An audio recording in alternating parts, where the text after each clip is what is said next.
Jumping in at number 5, we have Belial. Belial, whose name in Hebrew literally translates to worthless or yokeless, was canonized as the leader of the Sons of Darkness in the Dead Sea Scrolls. If you didn't know, the Dead Sea Scrolls are an ancient Jewish text discovered in 1947, which are believed to have been written before 400 BC and refer to a wide host of demonic beings. Seriously, it's spooky how much they name drop them. In these scrolls, Belial is described as both the king of evil and the prince of darkness, which has led many to believe that Belial is a pseudonym of the devil himself. Belial is also known as the Lord of Lies and the Master of Deceit. Many texts refer to Belial as a devious figure who utilizes fornication, wealth, and pollution of the sanctuary to get exactly what he wants. However, in the Satanic Bible, Belial's name is suggested to translate as without a master and symbolizes independence, self-sufficiency, and personal accomplishment. It begs the question, whose side is Belial really on? Coming in at number 4, we have Beelzebub. Beelzebub is a Semitic deity that was worshipped in the Philistine city of Ekron. He is often linked with Satan by Christians. In demonology, he is one of the 7 princes of the underworld. In Christian writings, the name Beelzebub appears as an alternate name to Satan, and like I said, is commonly described as placed higher in the underworld's hierarchy. According to occultist Johannes Wierus, Beelzebub is the chief lieutenant of Lucifer, the emperor of the underworld, and presides over the order of the Fly. Now, throughout history, there have been confirmed reports of Beelzebub here on Earth, with one of the last hailing from France. It began in the early 1600s when a young nun called Madeleine began having fits, shouting obscenities and making claims she had engaged in lewd sexual acts with demons and witches. It was ultimately decided that she was possessed by none other than Satan himself, aka Beelzebub. The possession only worsened from there, with them being forced to bring in Sebastian Micheli, the local Grand Inquisitor, to aid in an exorcism. Coming in at number 3, we have Payment from Hereditary. Payment is a spirit named in the Lesser Key of Solomon and is one of the kings of Kinistan, more obedient to Lucifer than most others, and has 200 legions of demons under his rule. He is said to have a great voice and roars as soon as he comes, speaking in this manner for a while until the conjurer compels him, and then he answers the questions he has been asked. Payment teaches all arts, philosophy and sciences and secret things. He can reveal all mysteries of the earth, wind and water, what the mind is, and everything in between. However, although what he may offer is knowledge, this does not make him good. His depiction in the Ari Aster movie Hereditary should have taught us this. He is a duplicitous demon and perhaps one of the most devastating entities found in modern horror. In Hereditary, Payment is summoned as a cult ritual by the deceased mother of Annie, played by Toni Collette, who is then forced to protect her family from Payment's persuasions. The evil demon first targets the daughter Charlie before going after the son Peter, and of course Payment invades the body. He commits unspeakable horrors that horror cinema hasn't been blessed with in a very, very long time. Coming in at number 2, the Cenobites, Hellraiser. To quote the Hell Priest Pinhead, explorers in the furthest regions of experience, demons to some, angels to others. And that is the perfect way to describe the Cenobites from the works of Clive Barker. The Cenobites are extra-dimensional beings who appear in Barker's works such as the Hellbound Heart, the Scarlet Gospels, and the 9 Hellraiser movies. It is said that they can only reach Earth's reality through a schism in time and space, which is opened and closed using certain unearthly artifacts, one of course being the puzzle box called the Lament Configuration. To quote Clive Barker in the Hellbound Heart, why then was he so distressed to set eyes upon them? Was it the scars that covered every inch of their bodies, the flesh cosmetically punctured and sliced and infibulated, then dusted down with ash? Was it the smell of vanilla they brought with them, the sweetness of which did little to disguise the stench beneath? Or was it as the light grew and he scanned them more closely, he saw nothing of joy or even humanity in their maimed faces, only desperation and an appetite that made his bowels ache to be voided? The Cenobites all have horrific mutilations and or body piercings, and wear fetishistic black leather that often resembles butchery garments or religious vestments. Now, aside from their grotesque physical depictions, the Cenobites are terrifyingly potent. They come from a disturbing labyrinth where sadomasochism and torture rule. Their ultimate goal is to drag the victims who open the special puzzle box back to their violent netherworld to suffer endless torture. And finally, coming in at number 1, we have Pazuzu, the Exorcist. In ancient Mesopotamian religion, Pazuzu was the king of the demons of the wind, brother of Humbaba and son of the god Hambi. He also represented the southwestern wind, the bearer of storms and drought. Now, although Pazuzu is himself considered to be an evil spirit, he drives and frightens away other evil spirits, therefore protecting humans against plagues and misfortunes. However, don't get your hopes up because this dude is straight up evil. He was, of course, the evil spirit that possessed a young Regan MacNeil in the 1971 novel The Exorcist, as well as the subsequent movie. In the movie, Pazuzu is both named as the demon antagonist of Regan and the unwitting helper of Father Philip Lamont, as he seeks to free Regan from the demon's grip.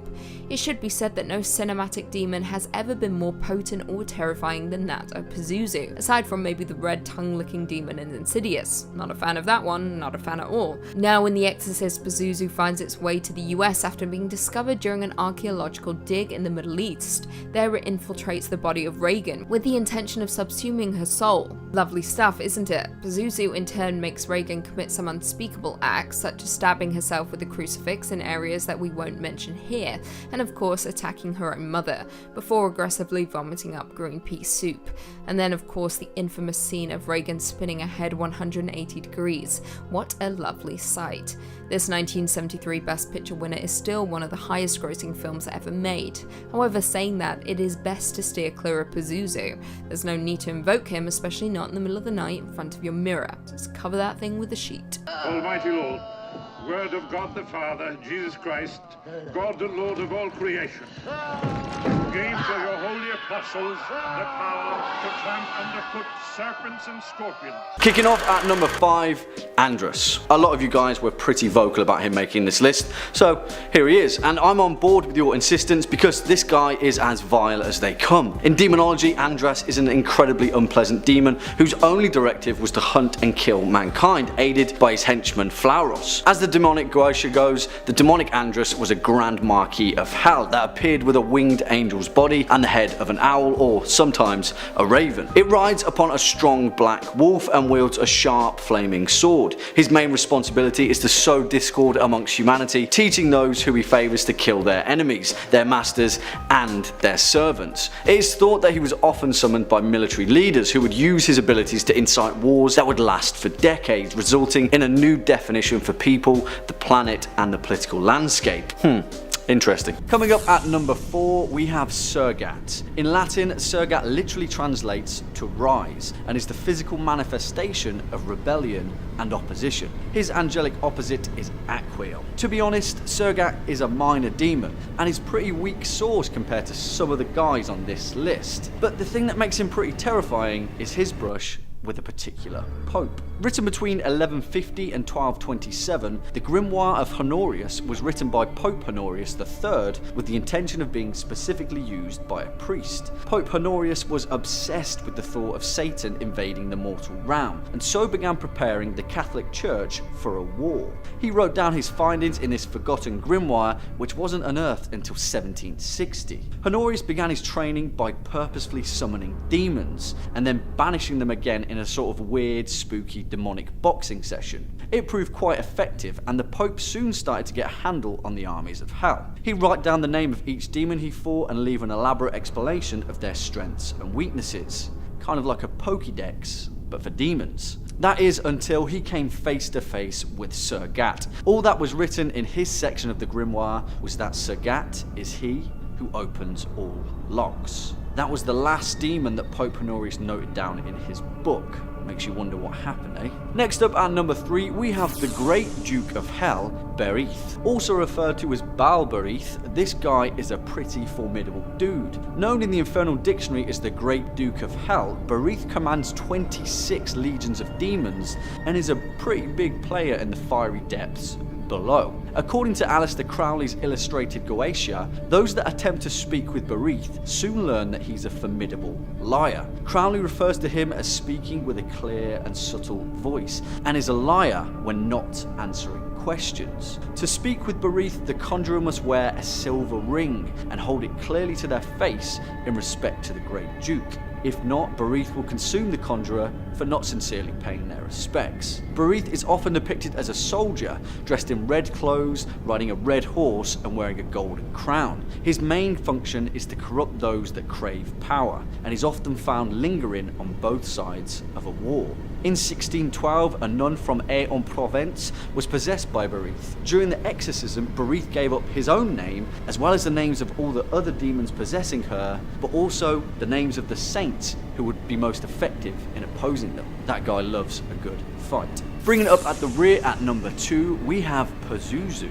Dating back to ancient Mesopotamia, Pazuzu is the king of the demons of the wind. He is the bearer of storms and the bringer of drought, and is often depicted with the body of a man, the head of a dog, and the talons of an eagle. In the possession case of Roland Doe, the story that inspired The Exorcist, Pazuzu is the chief demon that possesses the boy. He is known to be an incredibly intelligent demon, and is renowned for scheming and corrupting the pure of heart. He takes most pleasure, though, from corrupting the purest of the pure, and is often depicted trying to possess children for sport. It is also thought that Pazuzu predates most other demons, and is thought to be an oborith, an ancient evil that manifested itself from the abyss and has been tied to Earth for millions of years. Strangely though, Pazuzu finds reference in a huge number of ancient societies, from Mesopotamia to Sumeria to ancient Babylon. In some, he is revered as a savior and protector, others a demon who should never be summoned. Followers of the oborith often carve wooden statues of the demon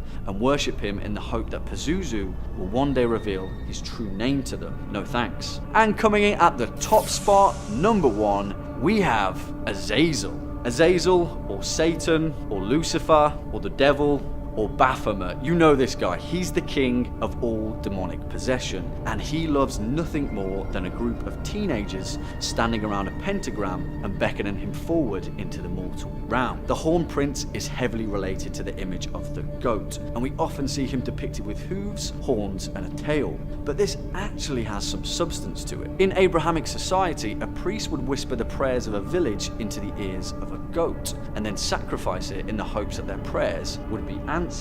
But in fear of Azazel corrupting the goat, they select an extra goat, often referred to as a scapegoat, and use it as a decoy. They'd then send it out into the desert, hoping they'd wasted a little bit of time for the devil. Now, we all know that's probably not the case. He's a tricky one. In the Dead Sea Scrolls, Azazel is referred to in the Book of Giants, and connects him with the story of the fallen angels. In this, he teaches men the art of war, and also teaches women the art of witchcraft and painting the body. Generally, Azazel pops up in pretty much every possession story ever, and it's probably wiser just to avoid him altogether. Speak of the devil, and the devil shall appear. Coming in at number 5, we have Azazel from Fallen. Azazel is a fallen angel whose evil influence led to the total corruption of humanity. Isn't that fun? Due to being the leader among the fallen angels, the Jewish Book of Enoch commands its readers to ascribe all sin to him. His description has varied throughout history, with him originally being one of heaven's angels, a gloriously beautiful man with wings on his back. However, when he was cast down to earth and became fallen, his beauty became corrupted, in turn taking on a demonic appearance. Once cast down to earth, he became a leader of the Grigori, a group of angels who married mortal women and produced a line of monstrous children. He then began teaching evil to humans, teaching mankind of warfare and the art of deception, before finally teaching us about witchcraft. Now, Azazel has had a big screen appearance in the 1998 crime drama Fallen, which follows homicide detective John Hobbs, who witnesses the execution of serial killer Edgar Reese. However, soon after the execution, the killings begin happening again. In the movie, Azazel evilly outwits Denzel Washington's character, with it being revealed that Azazel's true power is being able to jump from house to house with a passing touch. Next up at number 4, Valak. And no, not the nun. Well, kind of the Nun, but yeah, not the Nun. This guy is starting to get some real traction in popular culture, which, well, is kind of worrying. In the Lesser Key of Solomon, Valak is listed as the 62nd demon of hell, but is often attributed as a grand president of the demonic depths, or the City of Jewels in several Sumerian texts, who thusly relies on his guile and manipulation of others. He is known as the Marquis of Snake, often attributed with the power to locate, summon and control any serpent at will. Valak is often attributed to having the power of finding treasures, or in other terms, the power of divination and demonic insight, which he often uses as a means to discern his victims' true desires and tempt them with it. In the Dictionnaire Infernal, written by Colin de Placey and first published in 1880, Valak is depicted as a small cherub-like child with wings riding atop a two-headed dragon, which is an accurate representation of how he uses the appearance of guile and deceit to manipulate his enemies. Next up at number 3, the Botchling, which technically is a blanket term, but it kind of rolls off the tongue, doesn't it? Whether you call it the Poroniush or the Drekavac, this malicious demon from Slavic mythology is something that you should just totally avoid altogether. In Slavic folklore, these demons were believed to come into existence from stillborn fetuses, but also from improperly buried remains of children that had died during infancy. If you've played The Witcher 3, then you'll know what we're getting at. Not dissimilar to the Myling of Scandinavian folklore, these creatures are considered to be extremely powerful demons due to the innate potential energy caught up in an unrealized life, and their particularly tragic entry into our world. Still, there's hope, because as Slavic mythology tells us, if a Botchling is buried beneath the threshold of a house, then instead it would turn into a Klobuk, a protective house spirit, and then everyone's a winner. Coming in at number 2, Zeminiar. Sometimes you have to save the best for a special occasion, which is why there is pretty much next to nothing known about the demon of the name Zeminiar, and that's for a good reason. Zeminiar is one of the 4 principal kings of hell as aligned in the Ars Goetia, the evidential playbook for the who's who in the demonic realm. As demonology scriptures explain, Zeminiar, alongside his 3 other kings, Amaimon, Corson and Garp, were all supposedly constrained by King Solomon and outlined in his Lesser Key. It's thoroughly noted that Zeminiar should not be conjured under any circumstances, with the sole exception of an end of days occasion. Zeminiar is the king of the north, and with him he brings death and destruction, and alongside his kingly brothers they are often considered to be an allegory of the 4 horsemen of the apocalypse, which is never a good sign. And finally, at our number 1 spot of scary demons you should never summon, Abaddon. And boy is this a big bad baddie. In the Hebrew Bible, the word Abaddon is a biblical term which literally translates to place of destruction, and literally speaking is a fiery plane in the realm of the dead known as Gehenna. However, in the later teaching of Revelation, Abaddon is often referred to as a being that had become one with the abyss and personified it as the angel of the abyss. In Greek, the equivalent for Abaddon is Apollyon, which literally translates to the destroyer, which is exactly what he is. In demonology, it is often cited that even a demon as powerful as Satan openly admitted that he wishes to avoid a confrontation with Abaddon. Yeah, he's pretty super serious. He's often depicted as a large human-sized locust, or in fewer cases an entire swarm of locusts that carry highly infectious diseases. Abaddon is said to be the plague of locusts called upon during the 10 plagues of Egypt and responsible for causing many atrocities in biblical times. In all seriousness, Abaddon is a complete enigma. At times he's often depicted as an angel of judgment, and both heaven and hell claim him as an ally, other times as an enemy. In most texts that speak of him, Abaddon is amongst the most feared of supernatural beings, having both angels, demons and corporeal beings fearing his very name alone. So yeah, don't summon him, guys.